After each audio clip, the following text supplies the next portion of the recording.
സദ്യക്കൊക്കെ കിട്ടുന്ന സ്പെഷ്യലായിട്ടുള്ള നല്ല കുറുകിയ സ്റ്റൈലിലുള്ള പാൽപ്പായസത്തിൻ്റെ റെസിപ്പിയാണ് കേട്ടോ ഒന്ന് ചെയ്ത് കാണിക്കുന്നത്. അപ്പോൾ ഓണമൊക്കെ വരുവാണ്, എല്ലാവർക്കും പെട്ടെന്ന് വീട്ടിലുണ്ടാക്കിയെടുക്കാൻ പറ്റുന്ന നല്ല ടേസ്റ്റി ആയിട്ടുള്ളൊരു പാൽപ്പായസത്തിൻ്റെ റെസിപ്പിയാണ്. പെട്ടെന്ന് തന്നെ ഉണ്ടാക്കിയെടുക്കാം, കുറച്ച് വെറൈറ്റി ആയിട്ടാണ് ഉണ്ടാക്കുന്നത്. അപ്പോൾ അതുകൊണ്ട് തന്നെ അതിൻ്റെ ടേസ്റ്റും വ്യത്യാസം ഉണ്ടാവും. അപ്പോൾ റെസിപ്പിയിലേക്ക് പോവാം. അതിനായിട്ട് ഞാനിപ്പോൾ ഒരു 1/4 കപ്പ് ചവ്വരി എടുത്തിട്ടുണ്ട്. ഈ ചവ്വരി നമുക്ക് നല്ലപോലെ ഒന്ന് കഴുകി വൃത്തിയാക്കി എടുക്കണം. നല്ലപോലെ കഴുകി വൃത്തിയാക്കി എടുത്തു കഴിഞ്ഞതിന് ശേഷം ഇതൊന്ന് സോക്ക് ചെയ്യാനായിട്ട് വയ്ക്കാം.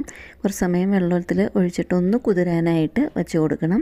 ഒരു 10 മിനിറ്റ് മതിയാവും. അപ്പോൾ ആ സമയം കൊണ്ട് നമ്മൾക്ക് വേറെ കുറച്ച് പണി ചെയ്യാനുണ്ട്. ഒരു പാൻ വെച്ചിട്ട് അതിലേക്ക് കുറച്ച് നെയ്യ് ഒഴിച്ചു കൊടുക്കാം. ഒരു സ്പൂൺ നെയ്യ് ഒഴിച്ചു കൊടുത്തിട്ടുണ്ട്. ആ നെയ്യിലേക്ക് കുറച്ച് കശുവണ്ടി ഒന്ന് ചേർത്ത് കൊടുത്തിട്ട് ഒന്ന് വറുത്തെടുക്കാം.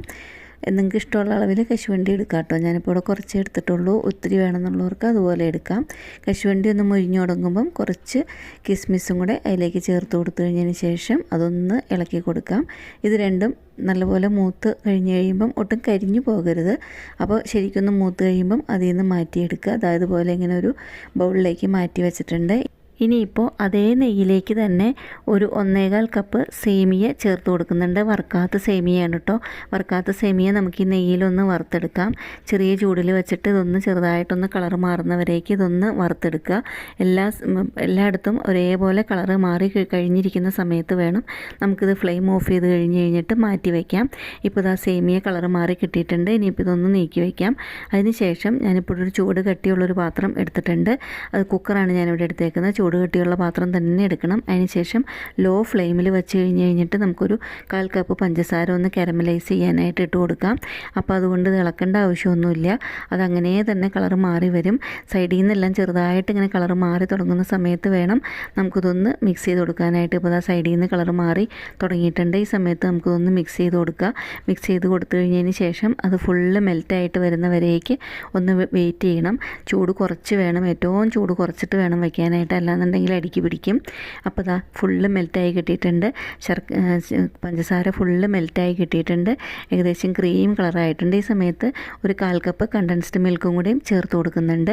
അതിന് ശേഷം കണ്ടൻസ്ഡ് മിൽക്കും കാരമലൈസ് ചെയ്തിരിക്കുന്ന പഞ്ചസാരയും കൂടി നല്ലപോലെ ഒന്ന് ഇളക്കി യോജിപ്പിച്ച് കൊടുക്കണം.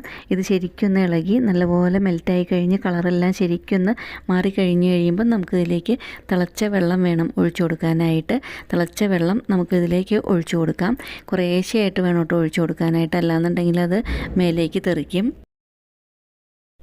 ചൂടുവെള്ളം ചെറുതായിട്ട് കുറേശ്ശെ വേണം ചേർത്ത് കൊടുക്കാനായിട്ട് കേട്ടോ. അല്ലാണ്ടെന്നുണ്ടെങ്കിൽ അത് തിളച്ചിട്ട് പെട്ടെന്ന് പൊങ്ങി കയ്യിലേക്കെല്ലാം തെറിക്കാൻ ചാൻസ് ഉണ്ട്. അതുകൊണ്ട് തന്നെ കുറേശ്ശെ ഇങ്ങനെ ഒഴിച്ചു കൊടുക്കുക. ഞാനിപ്പോൾ ഇവിടെ ഒരു 1/2 കപ്പോളം ചൂടുവെള്ളം ഒഴിച്ചു കൊടുത്തിട്ടുണ്ട്. അപ്പോൾ ഈ ചൂടുവെള്ളം എന്താ ലാസ്റ്റത്തെ ഇതും കൂടെ ഒഴിച്ചു കൊടുത്തിട്ടുണ്ട്. ശരിക്കും ഇങ്ങനെ പൊങ്ങി വന്നിട്ടുണ്ട്. ഇനിയിപ്പോൾ ഈ പതയൊന്ന് താന്ന് കഴിയുന്ന സമയത്ത് നമുക്കതിലേക്ക് 1 ലിറ്റർ പാല് തിളപ്പിച്ചതാണ് ചേർത്ത് കൊടുക്കുന്നത്. 1 ലിറ്റർ പാലിവിടെ ചേർത്ത് കൊടുത്തിട്ടുണ്ട്. അതിന് ശേഷം അതും കൂടെ ശരിക്കും ഒന്ന് മിക്സ് ചെയ്ത് കൊടുക്കണം. അപ്പോൾ കാരമലൈസ് ചെയ്തിരിക്കുന്ന ശർക്കരയും കണ്ടൻസ്ഡ് മിൽക്കും എല്ലാം ഉള്ളതുകൊണ്ട് തന്നെ മിക്സ് ചെയ്യുമ്പം പാലിൻ്റെ കളറും ചെറുതായിട്ടൊന്നിങ്ങനെ മാറി വരും. അപ്പോൾ ഇതൊന്ന് ശരിക്കും ഇങ്ങനെ ഒന്ന് മിക്സ് ചെയ്ത് കൊടുക്കുക. അതിന് ശേഷം നമ്മൾ നേരത്തെ വറുത്ത് വെച്ചിരിക്കുന്ന സേമിയ പാലിലേക്ക് ചേർത്ത് കൊടുക്കണം. അതിൻ്റെ കൂടെ തന്നെ നമ്മൾ നേരത്തെ സോക്ക് ചെയ്ത് വെച്ചിരുന്ന ചവ്വരി, അത് വെള്ളമെല്ലാം കളഞ്ഞിട്ട് നല്ലപോലെ കുതിർന്ന് വന്നിട്ടുണ്ട്. വെള്ളം കളഞ്ഞു കഴിഞ്ഞതിന് ശേഷം ആ ചവ്വരി കൂടെ ചേർത്ത് കൊടുത്തു കഴിഞ്ഞിട്ട് പാലിൽ ശരിക്കും ഒന്ന് മിക്സ് ചെയ്ത് കൊടുക്കണം. അപ്പോൾ ഇനിയിപ്പോൾ ഇതിങ്ങനെ ശരിക്കും ഒന്ന് മിക്സ് ചെയ്ത് കഴിഞ്ഞതിന് ശേഷം ഈ സേമിയയും ചവ്വരിയും ഈ പാലിൽ വേണം കേട്ടോ ശരിക്കും ഒന്ന് വെന്ത് കിട്ടാനായിട്ട്. പാലിൽ ശരിക്കും ഒന്ന് വേവിച്ചെടുക്കണം. ഒരു 5 മിനിറ്റോളം മതിയാകും, പെട്ടെന്ന് തന്നെ വെന്ത് കിട്ടും. അപ്പോൾ അതായത് ശരിക്കും ഇങ്ങനെ ഒന്ന് വേവിച്ചെടുക്കുക. നല്ലപോലെ മിക്സ് ചെയ്തിട്ട് പാല് തിളച്ച് ശരിക്കും ഇതൊന്ന് മിക്സായി യോജിപ്പായി വരുന്നവരേക്ക് നമുക്ക് കൈയെടുക്കാതെ ഇളക്കിക്കൊണ്ടിരിക്കണം.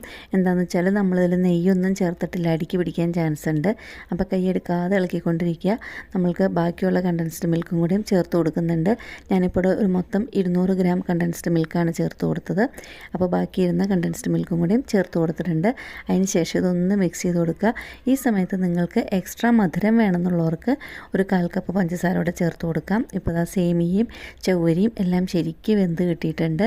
അപ്പോൾ നല്ല ടേസ്റ്റി ആയിട്ടുള്ളൊരു പായസമാണ് കേട്ടോ അത്. ഇപ്പോൾ ആ പാല് ശരിക്കും ഒന്നിങ്ങനെ തിളച്ച് വരാനായിട്ട് തുടങ്ങുന്നുണ്ട്. അത് തിളച്ച് തുടങ്ങി കഴിയുമ്പോൾ നമുക്ക് സിമ്മിൽ വെച്ചിട്ട് ഇങ്ങനെ തിളപ്പിച്ചുകൊണ്ടിരിക്കാം. 1 സ്പൂൺ നെയ്യ് ഒഴിച്ചു കൊടുത്തിട്ടുണ്ട്. അതിൻ്റെ കൂടെ തന്നെ നേരത്തെ വറുത്ത് വെച്ചിരുന്ന കശുവണ്ടിയും ചേർത്ത് കൊടുത്തിട്ടുണ്ട്. ഇനിയിപ്പോൾ ഇതെല്ലാം ശരിക്ക് തിളച്ചൊന്ന് യോജിപ്പാകുന്നവരേക്ക് ഒന്ന് വെയിറ്റ് ചെയ്യാം. അത്രയും സമയം ഒന്ന് മിക്സ് ചെയ്ത് കൊടുക്കണം. ഇപ്പോൾ ശരിക്കും ഇത് യോജിപ്പായി കിട്ടിയിട്ടുണ്ട്. ഇനിയിപ്പോൾ നമുക്കിതൊരു സെർവിങ് ബൗളിലേക്ക് മാറ്റി കൊടുക്കണം. ഫ്ലെയിം ഓഫ് ചെയ്ത് കഴിഞ്ഞതിന് ശേഷം ഇതൊരു സെർവിങ് ബൗളിലേക്ക് മാറ്റി കൊടുക്കാം. അപ്പോൾ അതാണ് ഞാൻ പറഞ്ഞത്, വളരെ പെട്ടെന്ന് ഉണ്ടാക്കിയെടുക്കാൻ പറ്റുന്ന പായസമാണ് കേട്ടോ. അതുപോലെ തന്നെ നല്ല ടേസ്റ്റുമാണ് കുടിക്കാനായിട്ട്. അപ്പോൾ നിങ്ങൾക്കിത് ഇഷ്ടപ്പെട്ടുന്നുണ്ടെങ്കിൽ ഒരു തവണ ഇതുപോലെ ഉണ്ടാക്കി നോക്കുക. അതുപോലെ ഈ ഓണസദ്യക്ക് ഇതുപോലെ ഇങ്ങനെ ഈ പായസം ഉണ്ടാക്കി നോക്കുക. നല്ല എളുപ്പത്തിൽ ഉണ്ടാക്കിയെടുക്കാം. ഈ പായസത്തിൻ്റെ റെസിപ്പി ഇഷ്ടപ്പെട്ടു എന്നുണ്ടെങ്കിൽ ഫ്രണ്ട്സിനും റിലേറ്റീവ്സിനും ഒക്കെ ഒന്ന് ഷെയർ ചെയ്ത് കൊടുക്കുക. അതുപോലെ തന്നെ എൻ്റെ റെസിപ്പി ആദ്യമായിട്ട് കാണുന്നവരുണ്ടെന്നുണ്ടെങ്കിൽ എൻ്റെ ചാനൽ ഒന്ന് സബ്സ്ക്രൈബ് ചെയ്ത് സപ്പോർട്ട് ചെയ്യുക. അതുപോലെ തന്നെ നിങ്ങളുടെ വിലയേറിയ അഭിപ്രായങ്ങൾ കമൻറ്റ് ബോക്സിലൂടെ അറിയിക്കുക. നിങ്ങളുടെ അഭിപ്രായങ്ങൾ കാണുമ്പോഴാണ് അത് ബാക്കിയുള്ള ആൾക്കാർക്കും ഉണ്ടാക്കി നോക്കാനായിട്ട് തോന്നുന്നത്. അപ്പോൾ എന്നും പറയുന്ന പോലെ ഈസി ആയിട്ടും ടേസ്റ്റി ആയിട്ടും വെറൈറ്റി ആയിട്ടുള്ള വേറൊരു റെസിപ്പി ആയിട്ട് ഉടനെ കാണുന്നവരേക്കും താങ്ക്